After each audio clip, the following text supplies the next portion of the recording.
আসসালামু আলাইকুম। আয়াতsauntsandmom থেকে আমি লীনা চলে এসেছি আপনাদের জন্য আরও একটি নতুন রেসিপি নিয়ে।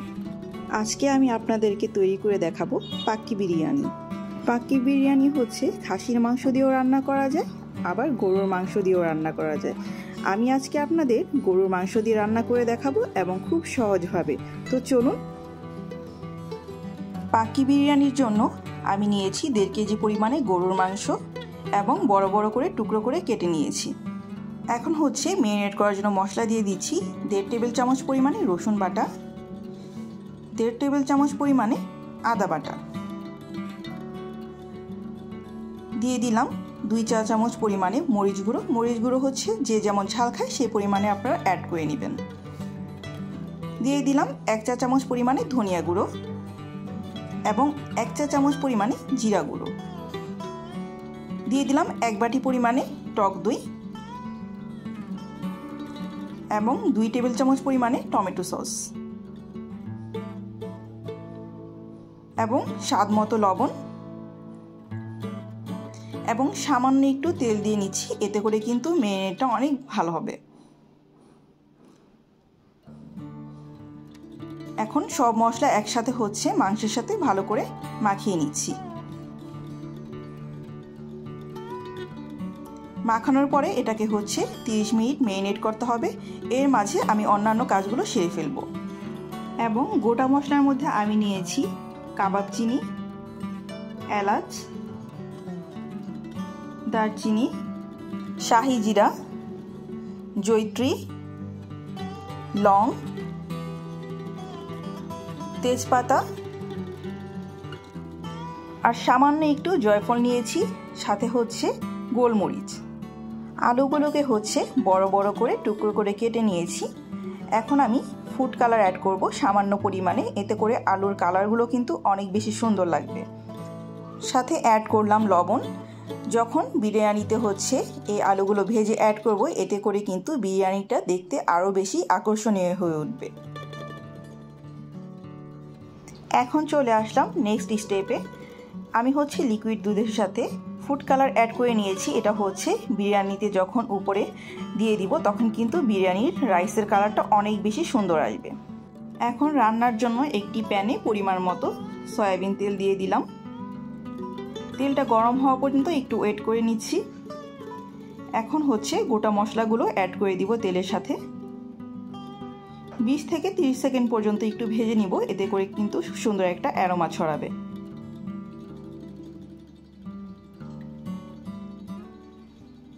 এখন দিয়ে দিচ্ছি 1 বাটি পরিমাণে পেঁয়াজ। পেঁয়াজটাকে হচ্ছে ভালো মতো ব্রাউন করে বেরেস্তা করে নিতে হবে। আর এই একই পাত্রে কিন্তু আমি চাল এবং মাংস দিয়ে দমে বসাবো, সেই হিসাবেই কিন্তু আমি পাত্রটা বেছে নিয়েছি। পেঁয়াজটা বেরেস্তা হওয়ার পরে আমি হচ্ছে ম্যারিনেট করে রাখা মাংসটা অ্যাড করে দিলাম। এখন সব কিছু একসাথে ভালো করে মিক্স করে নিচ্ছি। আর এ পর্যায়ে কিন্তু মাংসের সাথে কোনো পানি অ্যাড করা যাবে না, মাংস থেকেই কিন্তু পর্যাপ্ত পরিমাণে পানি বের হবে। দিয়ে দিলাম আমি 4-5টা কাঁচামরিচ। এখন এটাকে ঢেকে দিব কষানোর জন্য এবং মাংসটা ভালো মতো কষানোর মাঝখানে কিন্তু নেড়ে দিতে হবে যাতে প্যানে না লেগে যায়। এখন আমি 2 টেবিল চামচ পরিমাণে বিরিয়ানি মশলা অ্যাড করে নিচ্ছি এবং ভালো মতো একসাথে হচ্ছে মশলাটা মিক্স করে দিলাম। এই পর্যায়ে ঢাকনা দিয়ে ঢেকে মাংস আরও কিছুক্ষণ কষিয়ে নিতে হবে। এবং আমার মাংস কিন্তু কষানো হয়ে গিয়েছে। এখন হচ্ছে আমি মাংসটা সিদ্ধ হওয়ার জন্য লিকুইড দুধ অ্যাড করে দিচ্ছি। আপনারা চাইলে গরম পানিও কিন্তু অ্যাড করে নিতে পারবেন।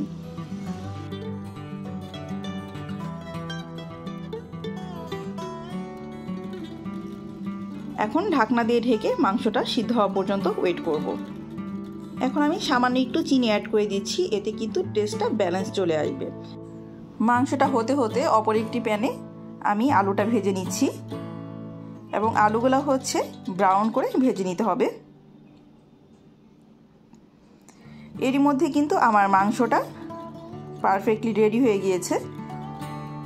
এখন আমি হচ্ছে চুলাটা বন্ধ করে সুন্দর করে স্তরে স্তরে সাজিয়ে নিব। প্রথমে হচ্ছে আমি ভাজা আলুগুলোকে হচ্ছে মাংসের উপরে সুন্দর করে সাজিয়ে নিচ্ছি।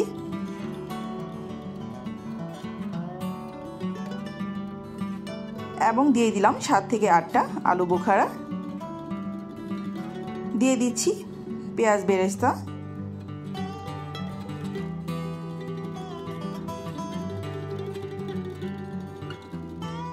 এবং দিয়ে দিলাম 6 থেকে 7টা কাঁচামরিচ। এখন আমি নেক্সট স্টেপে চলে যাচ্ছি, চালটা হচ্ছে প্রসেস করে নিব। দিয়ে দিলাম গরম করা পানিতে শাহি জিরা, লবণ স্বাদ মতো এবং কেওড়া জল। দিয়ে দিলাম 1 টেবিল চামচ পরিমাণে তেল এবং সব কিছু একসাথে ভালো করে মিশিয়ে নিচ্ছি। আমি 1 কেজি চিনি গুঁড়া চাল নিয়েছি এবং চিনি গুঁড়া চালগুলোকে আমি আধা ঘন্টা ভিজিয়ে রেখেছিলাম। আধা ঘন্টা ভিজিয়ে রাখার পরে ভালো মতো ধুয়ে স্ট্রেনারে ছেঁকে নিয়েছি। এখন ফুটন্ত গরম পানিতে চালগুলো দিয়ে দিচ্ছি। চালগুলো দিয়ে দেওয়ার পরে ভালো মতো নেড়ে দিতে হবে এবং 90% সিদ্ধ হওয়ার পরেই হচ্ছে আমি চালগুলো স্ট্রেনারে ছেঁকে নিব। আমার চাল কিন্তু 90% ডান। এখন হচ্ছে আমি যেই মাংসগুলোকে সুন্দর করে সাজিয়ে রেখেছিলাম পাক্কির জন্য, উপরে হচ্ছে প্রথম স্তরটা দিয়ে দিচ্ছি স্ট্রেনারে ছেঁকে।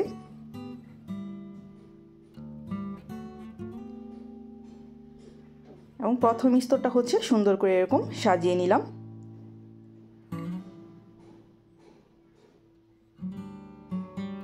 এখন উপর দিয়ে হচ্ছে পরিমাণ মতো পেঁয়াজ বেরেস্তা দিয়ে নিচ্ছি। সেই সাথে দিয়ে দিলাম 7-8টা কিশমিশ এবং এটা হচ্ছে লাস্টের স্তরটা।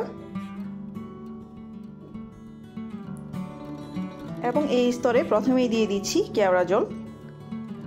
দিয়ে দিলাম ফুড কালার দিয়ে গুলিয়ে রাখা লিকুইড দুধ, এতে করে কিন্তু কালারটা চমৎকার সুন্দর আসবে। এবং সেই সাথে দিয়ে দিচ্ছি পেঁয়াজ বেরেস্তা।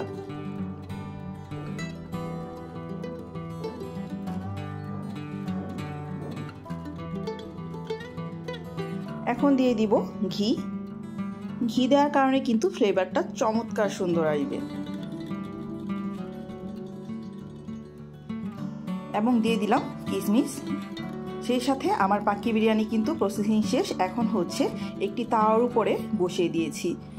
চেষ্টা করবেন অবশ্যই তাওয়ার উপরে বসানোর জন্য, তা না হলে দেখা যাবে যে মাংসটা কিন্তু নিচ দিয়ে লেগে যাবে।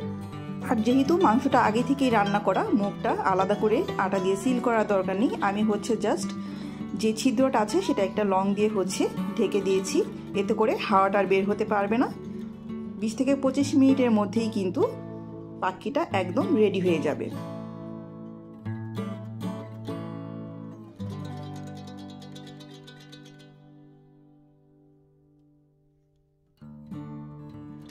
ফিরে আসলাম ঠিক 25 মিনিট পরে, আর আমার পাক্কি বিরিয়ানি কিন্তু পরিবেশনের জন্য একদম রেডি। আর পাক্কি বিরিয়ানিটা ট্রাই করবেন এক পাশ থেকে বেড়ে নেওয়ার জন্য, এতে করে আলু এবং রাইসগুলো কিন্তু ভেঙে যাওয়ার সম্ভাবনা থাকবে না। আর পরিবেশন করার পর দেখতেই তো পারছেন যে পাক্কির কালারটা চমৎকার সুন্দর এসেছে, আর মাংস এবং আলু একদম পারফেক্টলি সিদ্ধ হয়ে গিয়েছে। আমি ট্রাই করেছি স্টেপ বাই স্টেপ আপনাদেরকে খুব সহজে পাক্কি রান্নার রেসিপিটা দেখানোর জন্য। আর আমার এই রেসিপিটা যদি ভালো লেগে থাকে অবশ্যই কিন্তু আয়াত আর্টস অ্যান্ড মমে সাবস্ক্রাইব করতে ভুলবেন না। যারা ফেসবুক থেকে দেখছেন অবশ্যই লাইক কমেন্ট শেয়ার দিয়ে আয়াত আর্টস অ্যান্ড মমের পাশেই থাকবেন। আবার নেক্সট টাইমে চলে আসবো আরও অনেক সুন্দর রেসিপি নিয়ে। সে পর্যন্ত সবাই ভালো থাকেন, সুস্থ থাকেন, আয়াত আর্টস অ্যান্ড মমের সাথেই থাকবেন। আল্লাহ হাফিজ।